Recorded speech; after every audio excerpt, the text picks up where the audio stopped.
De volta a Brasília, o presidente Lula se reuniu com governadores para falar sobre os ataques de Brasília no último domingo. Reportagem de Paula Lobão.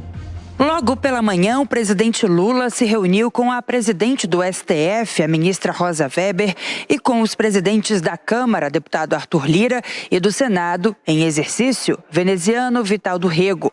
Após o encontro, eles divulgaram um comunicado conjunto.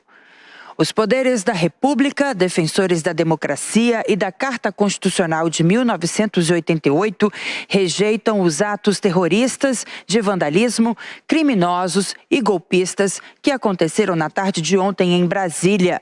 Estamos unidos para que as providências institucionais sejam tomadas nos termos das leis brasileiras. Conclamamos a sociedade a manter a serenidade em defesa da paz e da democracia em nossa pátria. O país precisa de normalidade, respeito e trabalho para o progresso e justiça social da nação. No começo da noite, Lula e os demais chefes de poderes se reuniram com governadores e representantes de todos os estados e com o Procurador-Geral da República, Augusto Aras. O governador do Pará, Helder Barbalho, foi o primeiro a falar e reafirmou o compromisso com a democracia. Ao tempo desta reunião, entendemos todos da importância de não apenas emitirmos aquele manifesto, mas estarmos aqui presencialmente para reafirmar o compromisso dos 27 estados da federação com a democracia e nos colocar ao lado dos poderes constituídos deste país, neste momento sensível que a nação vive. O governador do Rio Grande do Sul, Eduardo Leite, prestou solidariedade aos chefes dos poderes e ressaltou que o governo atuará de forma coordenada para identificar os envolvidos na depredação.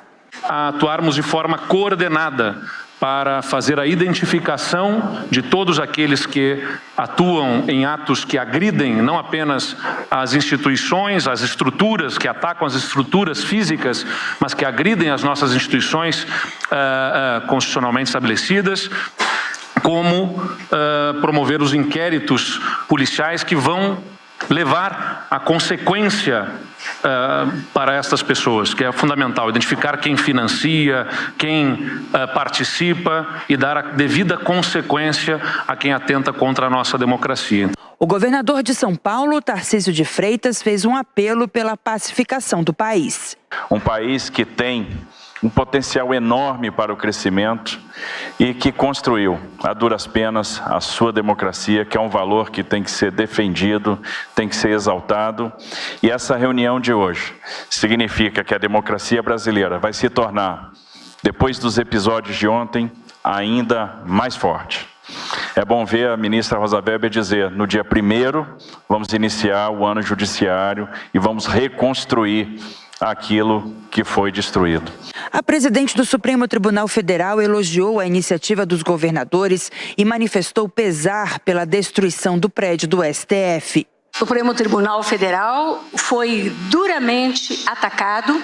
O nosso prédio histórico foi no seu interior foi praticamente destruído, em especial o nosso plenário.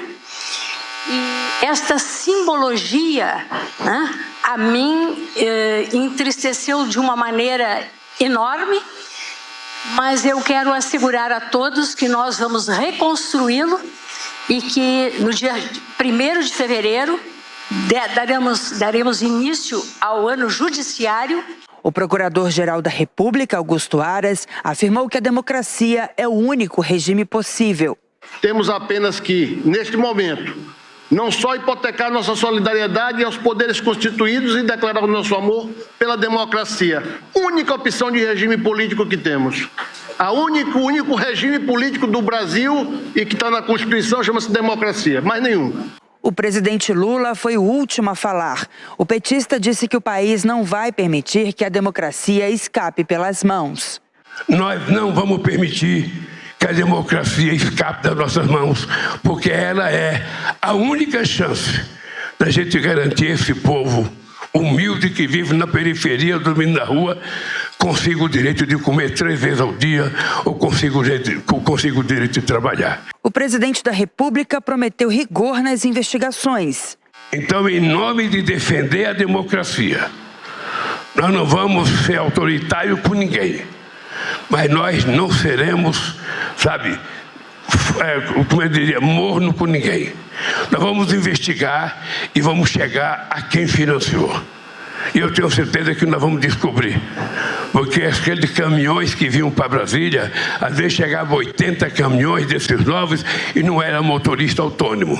Certamente era dono de empresa de caminhão. Em seguida, Lula, a presidente do STF e ministros da Corte, além dos ministros do governo e governadores, saíram caminhando juntos em direção ao Supremo Tribunal Federal.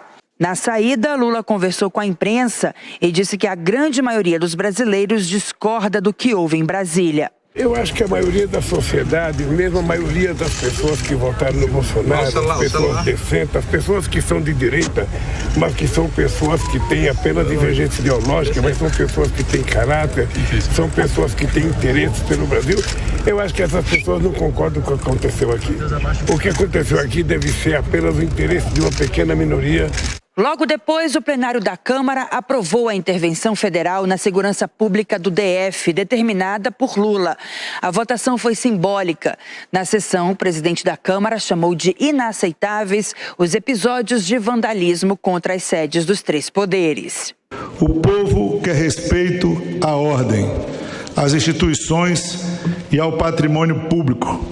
A maior resposta que podemos dar agora é mais e mais democracia. A intervenção é limitada à área de segurança pública do Distrito Federal no período entre 8 e 31 de janeiro de 2023. Bom, girando os nossos comentaristas, começando agora por você, Nelson Kobayashi, é uma reação importante dos poderes e dos governadores também? Sim, é uma reação necessária, importante e que culminou ontem nessa reunião que vai ser marcada na história.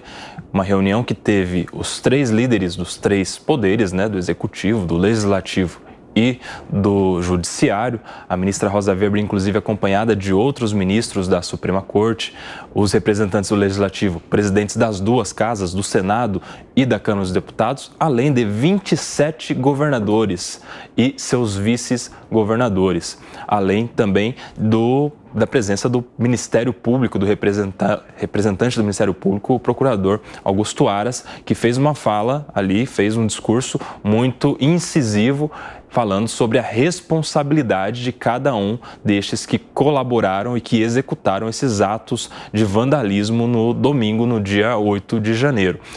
Foi um encontro importante, maior parte dos discursos diplomáticos, genéricos em defesa da democracia, mas chamou muito a atenção o discurso, primeiro, do procurador Augusto Aras, depois da governadora em exercício do Distrito Federal, que tenta, de certa forma, isentar a responsabilidade do governador eleito Ibanez Rocha. E depois, por fim, o discurso mais político, mais aguerrido do presidente Lula, que deixou claro que não vai deixar escapar pelas mãos a democracia conquistada a duras penas durante muitos anos. Então é uma reunião importante.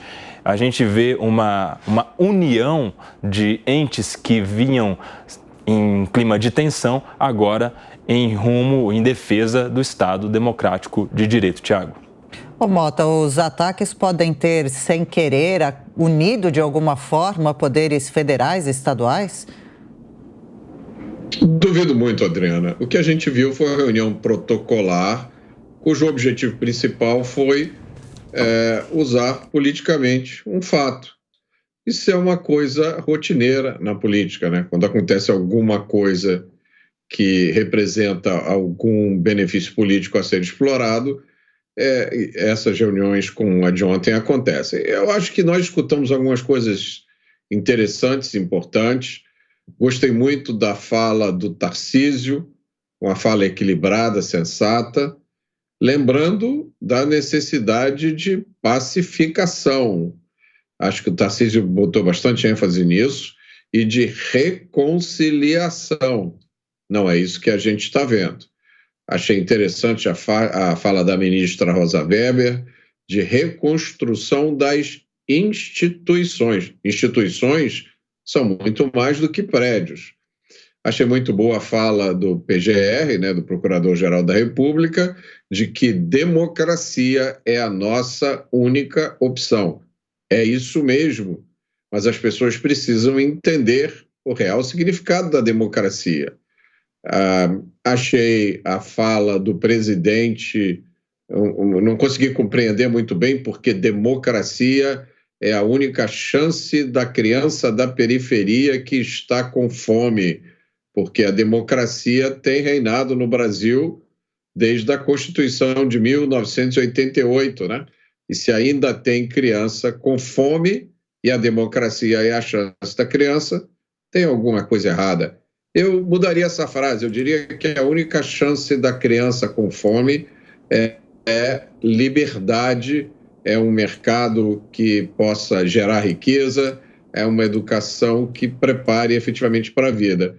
Por último, eu senti falta de comentários sobre as pessoas que foram presas durante a operação de domingo. Há relatos de que elas estão sendo mantidas, né, em condições que não são adequadas. Eu achei curioso que nenhum dos presentes tenha se preocupado com essas pessoas.